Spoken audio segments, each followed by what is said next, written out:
Chapter number 7।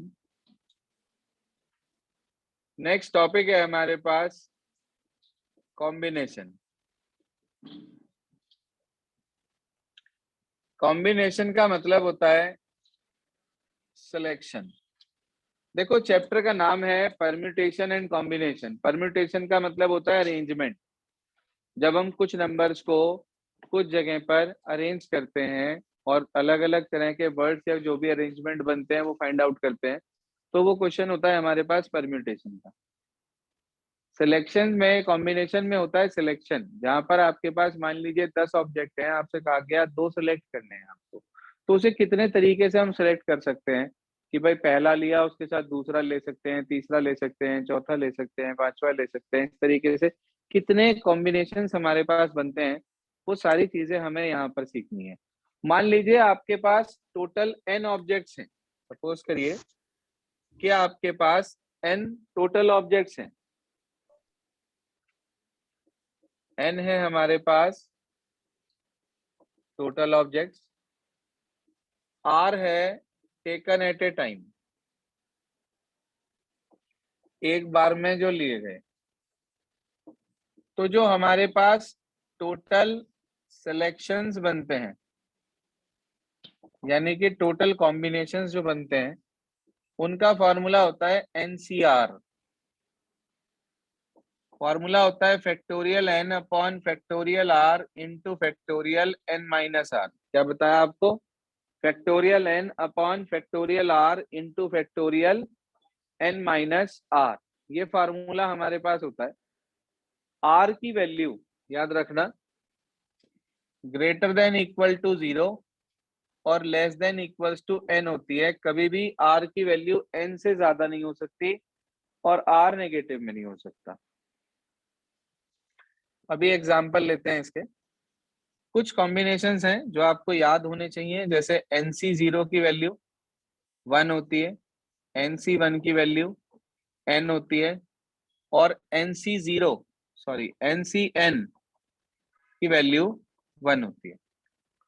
Note कर लें अपने पास NC0 1, NC1 n और NCN की वैल्यू 1, जबकि NPN होता था फैक्टोरियल n, NPN होता था हमारे पास ये चीज फैक्टोरियल n, मगर NCN की वैल्यू होती है 1। ये नोट कर लें अपने पास। इसी के साथ साथ ये भी लिख लें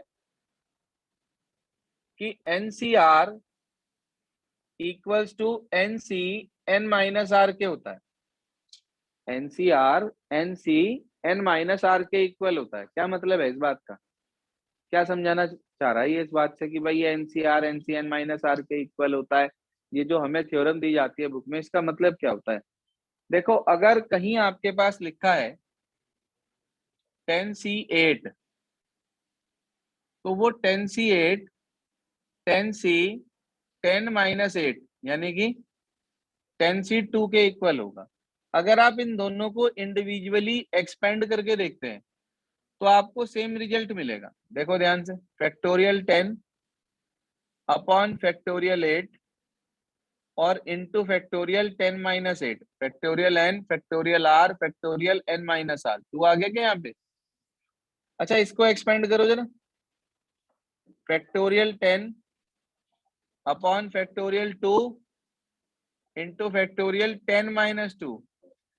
जरा देखना क्या ये दोनों सेम है? सेम नहीं है, बिल्कुल सेम है। पक्की बात? अब ये दोनों आपस में सेम हो गए, लेकिन ऐसे की जरूरत क्यों पड़ी हमें? भाई 10C8 अगर 10C2 के इक्वल है, तो अगर कहीं 10C8 लिखा था तो हम वहां पर उसे 10C8 ही रहने देते। 10C2 क्यों लिख रहे हैं हम? उसे क्या जरूरत है उसे ऐसा लिखने की? देखो, अगर कहीं पर आपके पास r की बहुत छोटी वैल्यू है तो आप उस कॉम्बिनेशन को बिना फार्मूला लगाए भी एक्सपेंड कर सकते हो। क्या मतलब है? कैसे?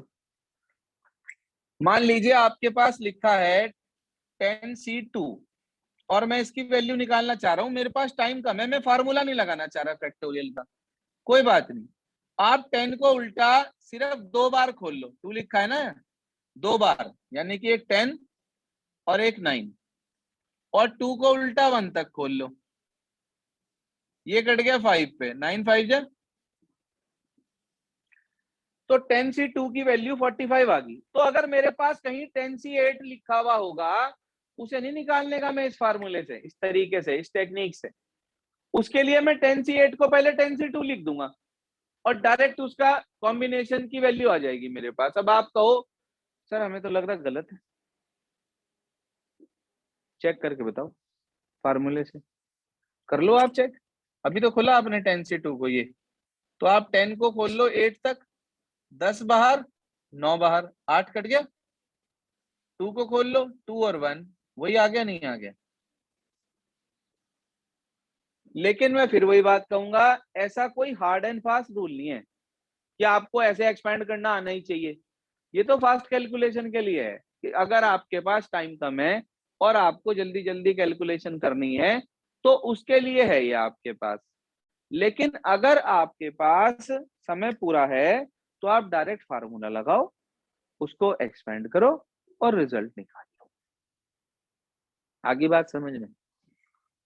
तो यहां से हमें एक बात पता चली क्या, कि एनसीआर इक्वल होता है एनसी एन माइनस आर। पक्की बात, क्लियर है सभी को? डन? हाँ जी, क्लियर हो गया सभी को? ऑनलाइन जो स्टूडेंट्स हैं भाई, सबको clear? Yes sir. Yes sir. चलिए जी, इसके बाद आगे चलते हैं इसी के अंदर ही।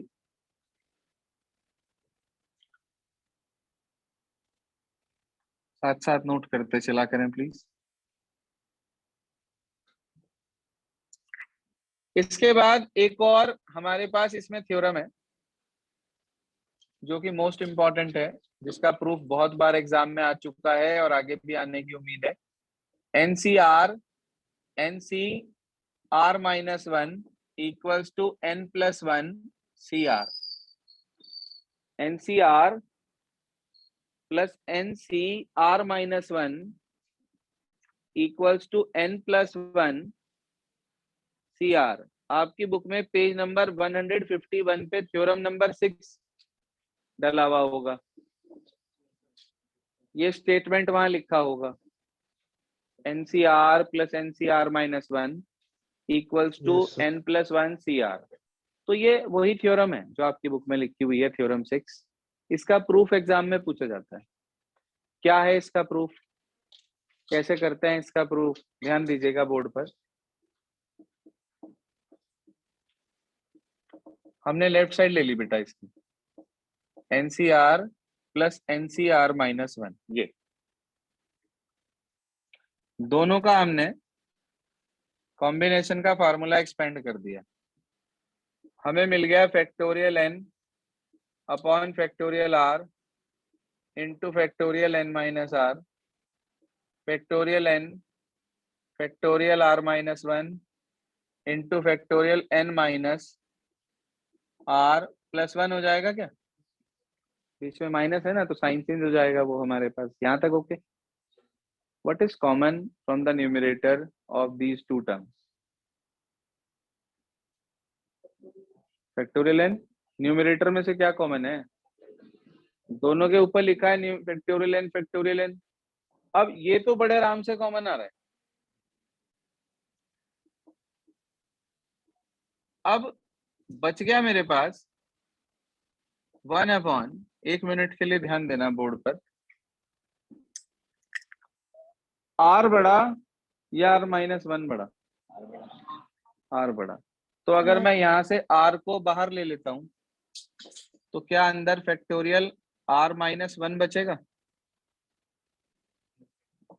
यार आपने सीधा सीधा सीख रखा है, जो भी नंबर फैक्टोरियल के अंदर होता है उस नंबर को बाहर निकाल लेते हैं, एक कम अंदर रह जाता है।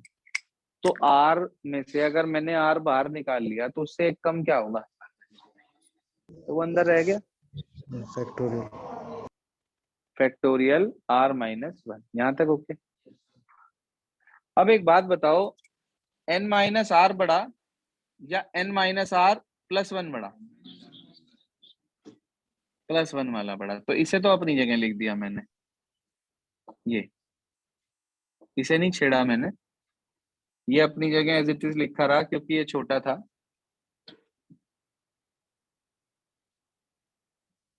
अब इसमें से लिया हमने, n तो बाहर जा चुका है ऊपर वाला, ये अपनी जगह रहा r-1।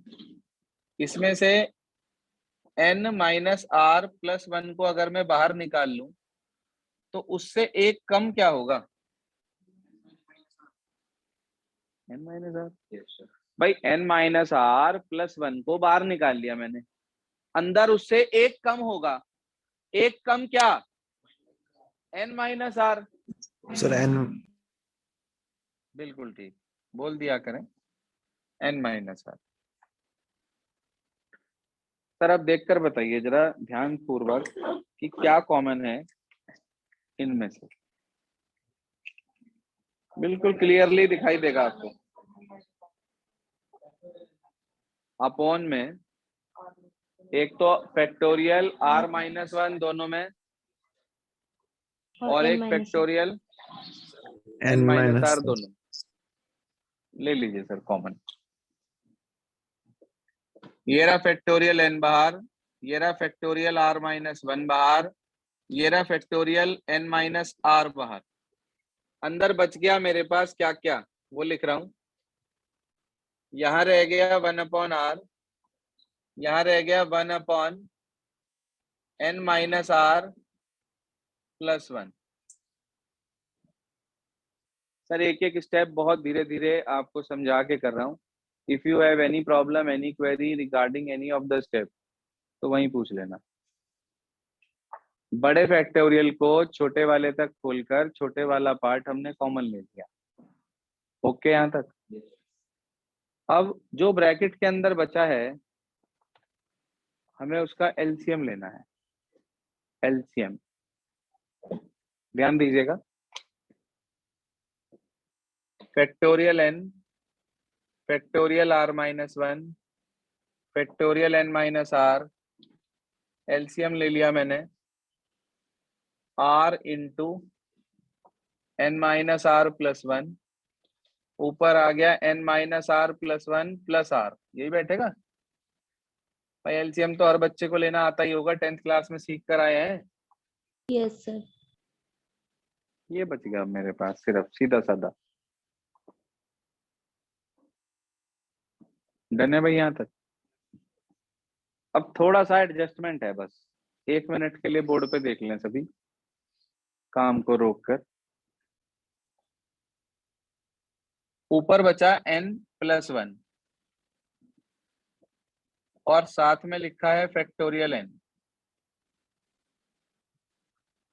नीचे है r, साथ में लिखा है फैक्टोरियल r-1,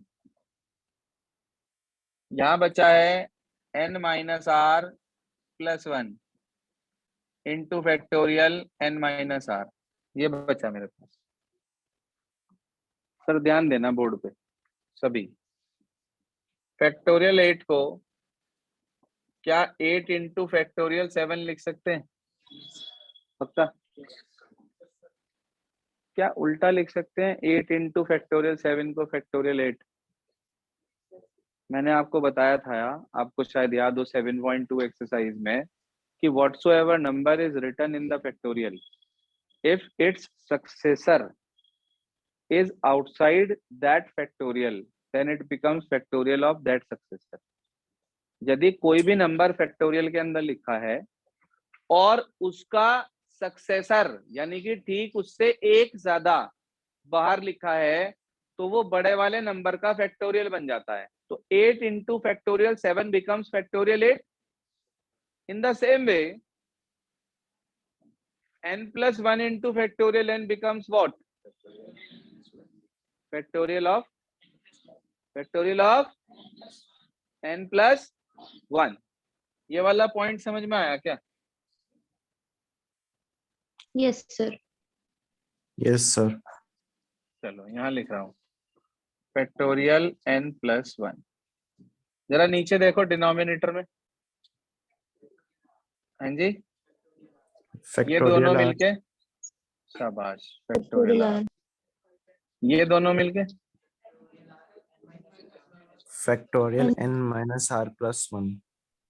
पक्का? Yes, sir. जरा देखना बोर्ड पे, एनसीआर का क्या फार्मूला बताया था? Factorial N upon factorial R into factorial N minus R, यही बताया था। अच्छा, एन की जगह एन प्लस वन लिखा है, एन की जगह एन प्लस वन लिखा है। Factorial N plus one upon factorial R into factorial N plus one minus R लिखा है। तो क्या मैं इसे लिख सकता हूँ N plus one C R? आप इसे एक्सपेंड करके देख लीजिए, यही आएगा। सर ये एक बहुत आसान सी और सिंपल सी थ्योरम है, दिखने में ऐसा लगता है बहुत कॉम्प्लिकेटेड है, लेकिन है इसके अंदर कुछ नहीं, सिर्फ और सिर्फ कैलकुलेशन है कि क्या कॉमन लेना है, एलसीएम लेने के बाद जो बचेगा उसे किस तरह से फैक्टोरियल के रूप में लिखना है। अगर आपको बेसिक ऑफ फैक्टोरियल क्लियर है, मीन 7.2, और जो बेसिक मैंने आपको उसके साथ बताया था, तो मैं नहीं समझता इस थ्योरम के अंदर कुछ भी है। गिनती के सिर्फ और सिर्फ 6 स्टेप के अंदर पूरा थ्योरम कवर अप है। पहले दोनों के फार्मूले खोले, फिर ऊपर से जो कॉमन था वो कॉमन लिया, उसके बाद बड़े वाले फैक्टोरियल को छोटे वाले तक खोल लिया, छोटे वाले फैक्टोरियल कॉमन ले ली, जो बच गया उसका एलसीएम ले लिया, एलसीएम लेने के बाद इसे एडजस्ट करके लिखा, जो भी फैक्टोरियल में है उसका एक सक्सेसर बाहर लिखा हुआ है, बड़े वाले का फैक्टोरियल बन गया, इसका मतलब वो फार्मूला तैयार हो गया और रिजल्ट हमारे सामने। I think it is very clear now. इस थ्योरम को घर पे कम से कम 2 बार करके देखेंगे। ये एक ऐसी थ्योरम है जो हर साल आती है, हर साल कह रहा हूं मैं, कभी स्किप नहीं हुई। अगर आप पुराने क्लास 11th के क्वेश्चन पेपर्स उठा के देखेंगे, जो कि मैं आप लोगों से कराऊंगा पिछले 4-5 साल के क्वेश्चन पेपर, टर्म उसमें दोनों होंगी, टर्म 1 टर्म 2, क्योंकि पहले तो पूरा सिलेबस आया करता था, तो उसमें से वो वाला पार्ट के क्वेश्चन हम डिस्कार्ड कर देंगे उन क्वेश्चन पेपर्स में से। तो आप देखेंगे कि हर एक क्वेश्चन पेपर में ये थ्योरम मिलेगी आपको, इतनी इंपॉर्टेंट है। मैं ये नहीं कह रहा हूँ कि वो इस टर्म में आए या एनुअल में आए या कौन से टर्म में आए, कभी भी आ सकती है, लेकिन इंपॉर्टेंट है। तो आपके पास रिजल्ट है NCR plus NC R minus one equals to N plus one C R, यानी कि दोनों के एन सेम होते हैं, एक आर होता है एक आर माइनस वन, मतलब ये दोनों कंजुगेटिव होते हैं, ये दोनों कंजुगेटिव होते हैं, आर और आर माइनस वन। दोनों में से जो बड़े वाला होता है वो तो राइट साइड में आता है, आर आर माइनस वन, बड़ा कौन हुआ आर, और एन में एक एक्स्ट्रा जुड़ जाता है, तो याद रखना N plus one C R बन जाता है। वो रिजल्ट क्लियर हो गया? थोड़ा बहुत समझ में आया कुछ? क्लियर है भाई सबको? चलिए Yes, sir. आगे चलते हैं।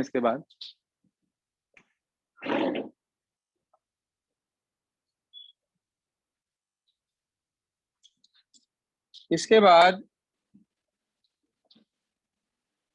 इसका बेसिक आता है कि क्वेश्चन कैसे करते हैं इसके। तो उसके लिए आप इस एक्सरसाइज का सबसे पहला एग्जाम्पल देखिए, very first example of this exercise, example number 17।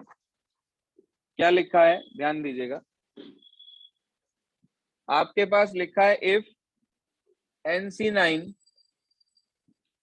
Equals to NC8, ये वाला कंसेप्ट भी ध्यान से समझ लो। NC9 इक्वल NC8, दो कॉम्बिनेशन आपस में इक्वल दे रखे हैं। अगर दो कॉम्बिनेशन आपस में इक्वल दे रखे हैं, ध्यान रखना, कभी भी आपको दे रखा है NCA इक्वल NCB, तो या तो A और B आपस में इक्वल होंगे या उनका सम N के इक्वल होगा। क्या मतलब है? आपको दे रखा है NC9 इक्वल्स टू NC8, तो हम कह सकते हैं आइदर 9 इक्वल्स टू 8 और 9 + 8 = n। ये तो नॉट पॉसिबल, ये तो नॉट पॉसिबल है भाई, ये आपस में कभी भी इक्वल नहीं हो सकते। लेकिन हाँ ये पॉसिबिलिटी है, तो इसका मतलब n किसके इक्वल आ गया? कुछ बच्चे कहते हैं सर ऐसे कैसे, हम इसे अगर दूसरे मेथड से करें तो मर्जी है आपकी, आप दोनों तरफ के कॉम्बिनेशन एक्सपेंड करके उसे बड़े से करना चाहें तरीके से तो वो कर लें। लेकिन कभी भी अगर दो कॉम्बिनेशन आपस में इक्वल हैं, यानी कि अगर NCA = NCB है, तो इसका मतलब या तो A B के इक्वल होगा या फिर A + B N के इक्वल होगा। दो ही कंडीशन बनती हैं सिर्फ, तो हमने दोनों अप्लाई कर दी। 9 = 8 which is not possible, 9 + 8 = n which is equals n = 17, तो हमें n 17 मिल गया। उसके बाद उसने इसी एग्जाम्पल में हमारे से ये कहा ऑल्सो फाइंड क्या, हाँ जी, NC 17 रखना भाई, n की वैल्यू 17 C 17 बताया था, NCN तो 1 होता है, तो क्या वैल्यू आ गई 1। आसान है, हाँ जी आसान है, कोई दिक्कत तो नहीं। No, sir. इसके बाद आगे देखिए अगला क्या कहता है, एग्जाम्पल नंबर नेक्स्ट क्या दिया है, एग्जाम्पल नंबर 18 क्या कहता है सर, एग्जाम्पल नंबर 18 ध्यान दीजिएगा। एग्जाम्पल नंबर 18 में उसने हमारे से ये कहा कि a committee of 3 persons is to be constituted from a group of 2 men and 3 women। पहले उसने ये कहा 3 बंदों की कमेटी बनानी है, कितने में से 2 मैन और 3 वुमेन में से, कितने बंदे हो गए 2 मैन और 3 वुमेन, 5 में से 3 बंदों की कमेटी बनानी है, और कुछ नहीं कहा। पहला पार्ट यहाँ खत्म हो गया इसका। उसने कहा 5 में से 3 बंदे सिलेक्ट करके कमेटी बनानी है, तो इसका मतलब 3 का सिलेक्शन होना, तो आप लिख देंगे सीधा सीधा क्या बनेगा 5C 5C3, तो फैक्टोरियल 5 फैक्टोरियल 3 फैक्टोरियल 2, 5 बाहर 4 बाहर 3 कट जाएगा 2 और 1, तो 10 आ गया आंसर। हाँ जी 10 आ गया। आगे क्या कह रहा है सुनते हैं आगे, कह रहा how many of these committees would consist of 1 man and 2 women. कह रहा इनमें से ऐसी कितनी कमेटी हैं जिसके अंदर एक तो क्या हो,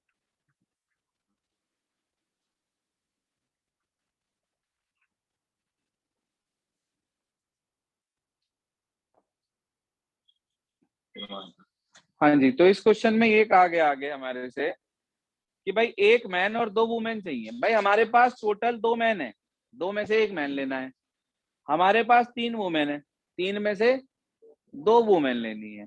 अब इसमें जो एक बेसिक कंसेप्ट छुपा हुआ होता है ना, वो ये कि अगर इन दोनों को मिलाकर कॉम्बिनेशन पूरा होगा तो बीच में मल्टीप्लाई आएगी क्योंकि वो सिंगल टर्म काउंट होगी, और अगर दोनों कॉम्बिनेशन अलग अलग पूरे हो रहे होंगे, जैसे 3 मैन और 3 वुमेन लेनी होती और हमें 3 की कमेटी बनानी है, तो 3 अलग पूरा हो गया 3 अलग पूरा हो गया, तो बीच में आ जाता प्लस।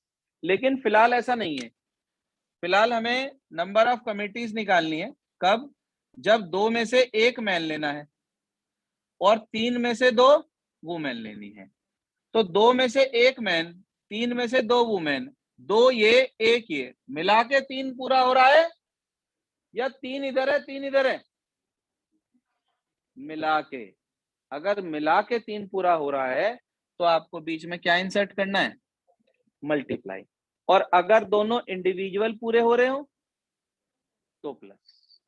ये इसे एक्सपेंड तो आप बड़े आराम से कर ही लेंगे, 2C1 तो 2 हो गया, 3C2 3C1 के इक्वल तो वो 3 हो गया, 3 2 6 आंसर हो गया। अब देखो यहाँ NCR वाले फार्मूले ने कितना अच्छा काम करा। भाई 3C2 था, उसे मैंने क्या लिख दिया 3C1, क्योंकि 3 - 2 1 ही तो होगा, तो 3C2 को 3C1 लिख दिया, 3C1 की वैल्यू 3 हो गई, तो 2 3 6 डायरेक्ट आंसर आ गया हमारे पास। नहीं तो हम इसे फार्मूले से खोलते, factorial 3 upon factorial 2 into factorial 1, फिर 3 बाहर लेते 2 से 2 काटते तब 3 आता, अब डायरेक्ट 3 लिख दिया हमने। समझ में आ गई बात? अब ये जो कंसेप्ट है ना मल्टीप्लाई और प्लस वाला, ये आपको बहुत अच्छे से क्लियर हो जाएगा एग्जाम्पल नंबर 19 से। सिर्फ ओरली बताऊंगा, सॉल्व नहीं करा रहा हूं, ध्यान दीजिएगा। 19th में कह रहा है पहले, what is the number of ways choosing 4 cards from A pack of 52 playing cards. 52 में से 4 पत्ते लेने, पहला काम यही खत्म हो गया। तो 52C4 जो भी आएगा वो आंसर 52C4 एक्सपेंड कर लेंगे, आंसर आ जाएगा। आगे कह रहा है 4 cards are of same suit, या तो चारों हार्ट के, या चारों डायमंड के, या चारों स्पेड के, या चारों क्लब के। हर एक के 13-13 पत्ते होते हैं, तो 13 में से 4, 13 में से 4, 13 में से 4, 13 में से 4। मुझे एक बात बता दो बस आप कि 4 अलग अलग सब 4 पूरे हैं या मिला के सबको फिर 4 आ रहा है? अलग अलग सब पूरे हैं, यानी कि सब अलग अलग टर्म है, तो बीच में प्लस आएगा, मल्टीप्लाई नहीं आएगा। तो 13C4 plus 13C4 plus 13C4 plus 13C4 यानी कि 4 इंटू 13C4, 4 बार हो गया ना, उसको सॉल्व कर लेंगे। अगला देखो क्या कह रहा है, 4 cards belong to the 4 different suits, मतलब हर पत्ता अलग अलग से होगा। पहले 13 में से एक, अगले 13 में से एक, अगले 13 में से एक, अगले 13 में से एक। तो एक वहां, एक वहां, एक वहां, एक वहां, मिला के 4 आ रहा है या अलग अलग 4-4 पूरा? तो बीच में क्या आएगा? मल्टीप्लाई। बस यही मेन कंसेप्ट है, बाकी कुछ नहीं है पूरी एक्सरसाइज में। आगे देखो, आर फेस कार्ड, भाई फेस कार्ड तो 12 होते हैं, 4 जे के, 4 के, 4 क्यू के, तो 12 में से 4 लेने हैं, तो 12C4 आंसर आ जाएगा। कह रहा है 2 रेड 2 ब्लैक, रेड होते हैं 26, ब्लैक होते हैं 26, 26C2 26C2 मिलाकर आएगा आपके पास या अलग अलग बैठेगा? हाँ जी, मिलाकर यानी कि मल्टीप्लाई 26C2 मल्टीप्लाई 26C2, क्योंकि 2 + 2 4 हो रहा है, मिलाकर पूरा हो रहा है। 26C2 26C2 अलग अलग नहीं पूरा हो रहा है, मिला के पूरा हो रहा है। दो उसमें मिला के 4 का कॉम्बिनेशन आ रहा है, इसलिए बीच में मल्टीप्लाई आएगी। अगले केस में कह रहा है आर ऑफ सेम कलर, या तो चारों लाल या चारों काले, 26C4 या 26C4, दोनों अलग अलग पूरे हैं, बीच में क्या आएगा? प्लस। तो आपको करना क्या है आज, पहले आपको ये तीनों एग्जांपल्स पूरे करने हैं और उसके बाद एक्सरसाइज नंबर 7.4 कंप्लीट करनी है। ये 2 काम आपके हैं।